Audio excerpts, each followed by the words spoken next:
get the obvious out of the way. I clearly like Demon Slayer. But is the new Demon Slayer Infinity Castle movie worth watching?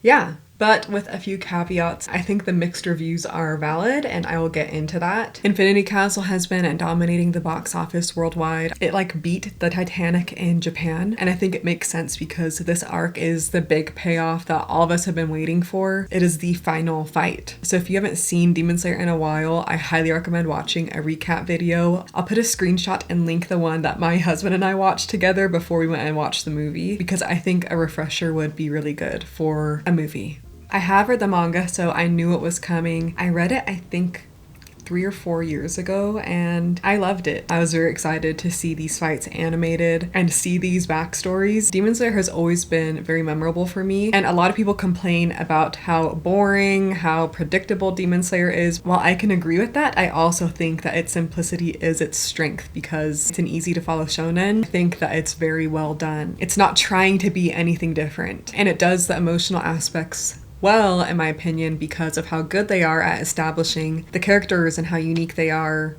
giving them their catchphrases, no matter how cheesy some people may feel that they are. That's just how I feel personally. I may want to lead this with a spoiler-free intro because I know that not everyone has seen it and may just want a quick overview. So here's my quick spoiler-free review, and then I will jump into my thoughts and details, and it will be very spoiler-heavy, so don't watch if you don't want to see that. If you are expecting 2.5 hours of straight action, that is not what this movie is. It is very backstory heavy. So if you're going to see the movie, please be prepared for that. I think that is Demon Slayer's specialty, is the demons' backstories, because that's a big part of Demon Slayer is empathy for the demons, or at least just understanding their motivations more, why they even agreed to become demons. This is something that the movie definitely leans on heavily. Some may feel like it was perfect. Others are going to feel like it dragged on for way too long. I feel like I am somewhere in the middle. I think that there's definitely things that they could have done to shorten it while still maintaining that same emotion. That being said, I'm happy that this was a movie because I feel like it would have been back-to-back episodes of just straight flashbacks. So I really enjoyed just being able to watch it all at once. You're not going to be disappointed by the animation. The fight scenes are incredible. Ufotable, is that how you say it? Never misses. And I think that this is going to be amazing for the 3-part movie series. The movies are releasing, I believe, 2 years apart each. So the last movie is releasing in 2029. While I feel conflicted about that, just read the manga if you don't want to wait that long. But more than anything, I just hope that's realistic for the animators, and if it's allowing them to finish at a doable pace where they're not overworking themselves, then that's great. That's all I could ask for. Anyway, getting into the actual movie, the spoilers. But don't listen to this if you don't want to know about any spoilers, because I'm going to do my thoughts on specific events that have happened in the movie. Shinobu versus Douma. I actually felt like it wasn't as long as I would have hoped it to be. When I read this in the manga, it kind of had me obsessed with Shinobu because I think she's one of the more interesting characters. We see flashbacks of, I believe, the first season of Demon Slayer where Tanjido is like, "Are you angry?" And Shinobu kind of presents as a soft, kind, happy girl, but she's actually full of anger and vengeance and emotion towards the loss of her sister and her family. I think what makes Shinobu so interesting is that she's not a physically strong Hashira, but her knowledge of poisons is what makes her stand out. I feel like her strength was really displayed here. She's very resilient, and that showed when she was literally moving and Domo was like, "How are you still alive?" And then she pulls out her centipede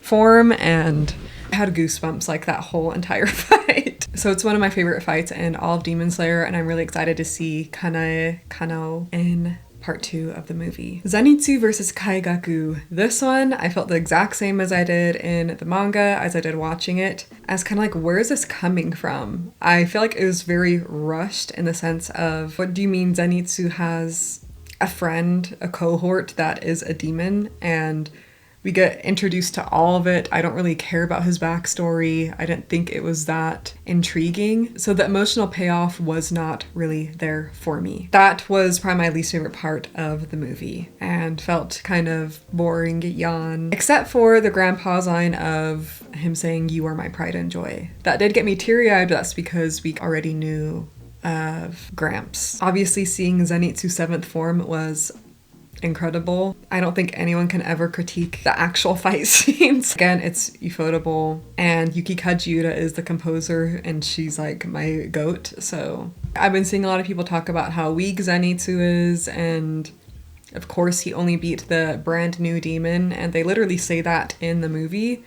And that's kind of the whole point. Zenitsu's not consistently powerful, and of course he's not going to be able to take on any other upper rank by himself. And obviously the author knows Zenitsu's strengths and weaknesses, so I don't really see the point of signaling how weak Zenitsu is. Giyu and Tanjido versus Akaza. I think this was at peak Demon Slayer. This is also probably where I think people complain the most because his backstory was long. I think it was needed, and now he's the most loved demon. I'm seeing people say Avowed Crash Out. There's a lot of Easter eggs that I'm seeing and symbolism that were shown earlier on in the show, like Akaza watching the fireworks during the entertainment district arc, I believe, and the marks on his body being kanji for his wife's name. I can't remember if there's any others, but comment down below if there are. I'm sure there's some that I'm missing. I think it made it hit even harder. His backstory is definitely the strongest of all the demons. Douma's wasn't really that interesting. He was just like this baby child that was worshipped. Kaigaku, you already know how I feel. Do not care for it at all. But seeing Akaza and all the loss that he endured, taking care of his father, doing his best to try to provide for his medicine and get him food, taking care of Koyuki, falling in love, kind of gaining another father figure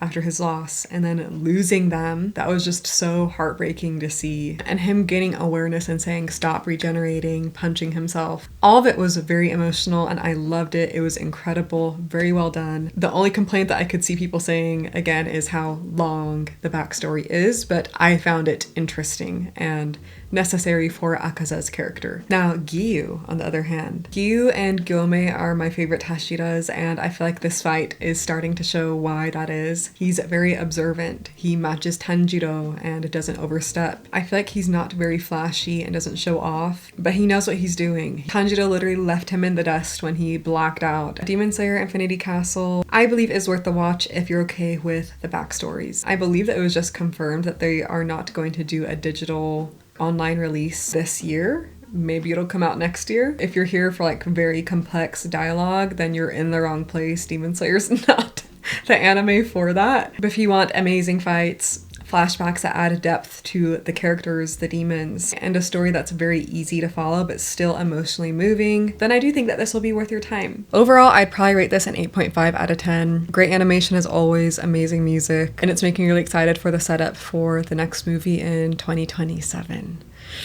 Let me know what you guys thought of Demon Slayer, your ratings, what you liked, what you disliked in the comments below. Don't forget to follow me on Instagram and TikTok if you have not already, and subscribe also if you haven't already, and I'll see you guys in the next video.